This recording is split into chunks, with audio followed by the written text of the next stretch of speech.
नमस्कार साथियों, आज हम बात करेंगे राजनीति विज्ञान से संबंधित भारत का संवैधानिक विकास।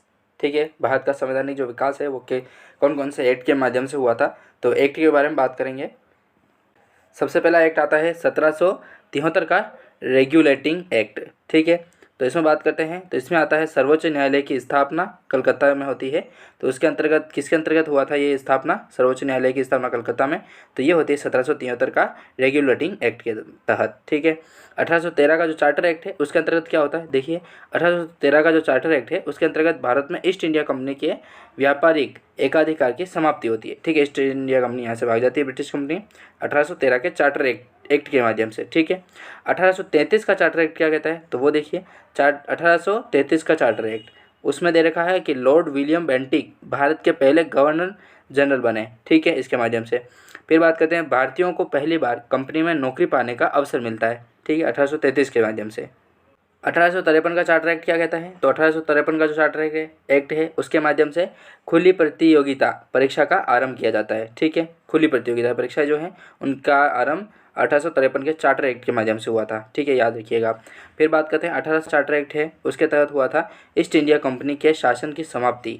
ठीक है, ईस्ट इंडिया कंपनी के जो शासन है उसकी समाप्ति 1858 के चार्टर एक्ट के माध्यम से होती है। भारत का शासन सीधे ब्रिटिश क्राउन के द्वारा होता है। ठीक है, भारत का जो शासन है वो सीधे ब्रिटिश क्राउन के द्वारा होता है 1858 के चार्टर एक्ट के माध्यम से। फिर बात करें तीसरा पॉइंट आता है कि गवर्नर जनरल को वायसराय की उपाधि भी मिलती है। गवर्नर जनरल जो होता है वो इसके माध्यम से वायसराय की उपाधि प्राप्त करता है। फिर बात करते हैं लॉर्ड कैनिंग भारत के प्रथम वायसराय बने। ठीक है, गवर्नर जनरल को वायसराय की उपाधि दी और वायसराय जो प्रथम वायसराय बने थे वो बने थे लॉर्ड कैनिंग। ठीक है, 1858 का चार्टर एक्ट के माध्यम से। जबकि 1853 का चार्टर एक्ट क्या था, उसमें खुली प्रतियोगिता परीक्षाएं जो है वो प्रारंभ की गई थी। 1909 का एक्ट, ठीक है, 1909 का जो एक्ट है उसे मार्लेमेंटो एक्ट के नाम से जाना जाता है। ठीक है, मार्लेमेंटो कानून, इसके अंतर्गत था जातियों, वर्गों और हितों के आधार पर पृथक निर्वाचन की व्यवस्था दे रखी है। ठीक है, मार्लेमेंटो में संसदीय शासन व्यवस्था का पहली बार परिचय दे रखा है मार्लेमेंटो कानून, जो 1919 का भारत सरकार कानून। ठीक है, बहुत ही इंपॉर्टेंट है, आप इसे स्टार लगा लीजिए। 1919 का भारत सरकार कानून। ठीक है, भारत सरकार जो कानून है उसे जाना जाता है मॉन्टेग्यू चेम्सफोर्ड कानून। ठीक है, ये एक्ट है, तो इसके तहत था 1919 का जो है, इसके तहत था प्रांतों में द्वैत। ठीक है, द्वैत शासन की शुरुआत होती है। ठीक है, प्रांतों के तहत, वो है 1919 में।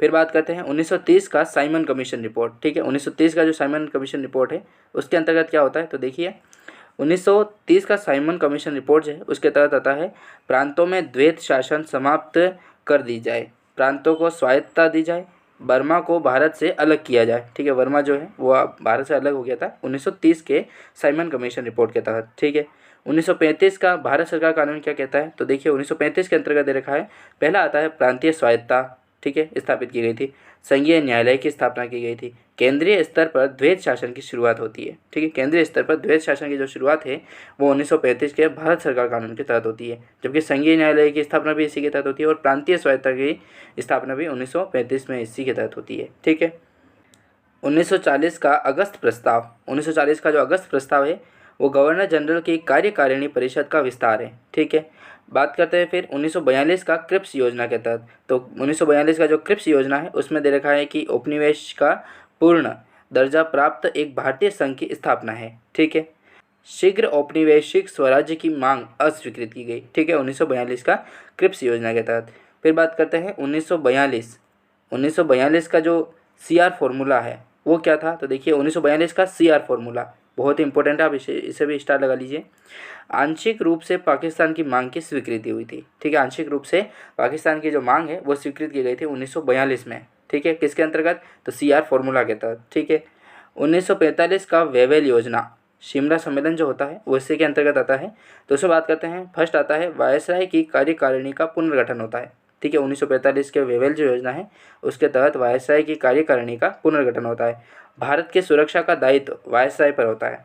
ठीक है, भारत की जो सुरक्षा का दायित्व है वो वायसराय पर होता है 1945 के वेवेल योजना के तहत, जो शिमला सम्मेलन है। फिर बात करते हैं 1946 का कैबिनेट मिशन योजना। 1946 की जो कैबिनेट मिशन योजना है उसके अंतर्गत भारत में एक संघ राज्य की स्थापना की जाए। ठीक है, ये 1946 के तहत हुआ था। प्रांतों को 3 समूहों में बांटना, ठीक है। प्रांतों को 3 समूहों में बांटा गया था 1946 की कैबिनेट मिशन योजना के तहत। पाकिस्तान के निर्माण की मांग की अस्वीकृत हो गई थी, यहाँ पर अस्वीकृत हो जाती है। ठीक है। 1947 का जो भारतीय स्वतंत्रता अधिनियम है ये बहुत ही इंपॉर्टेंट है, इसे स्टार लगा लीजिए, यही प्रश्न घुमा फिरा के अपने को एग्जाम में देखने को मिलता है। 1947 का भारतीय स्वतंत्रता अधिनियम, इसके तहत होता है भारत पाकिस्तान 2 अधिराज्यों की स्थापना होती है। ठीक है। भारत पाकिस्तान यहाँ से अलग अलग अधिराज्य बनते हैं। ब्रिटिश सरकार का देशी राज्यों पर से सर्वोच्चता समाप्त हो जाती है। ठीक है। ब्रिटिश सरकार का देशी राज्यों पर जो सर्वोच्चता रहती है वो यहाँ से समाप्त होती है 1947 के अंतर्गत। ठीक है। इसीलिए इसका नाम स्वतंत्रता अधिनियम है। ठीक है। यहाँ से स्वतंत्र हो जाते हैं। ठीक है। तो आपको ये जानकारी कैसी लगी दोस्तों? अच्छी लगी हो तो लाइक एंड सब्सक्राइब करें। मिलते हैं नेक्स्ट वीडियो में। धन्यवाद।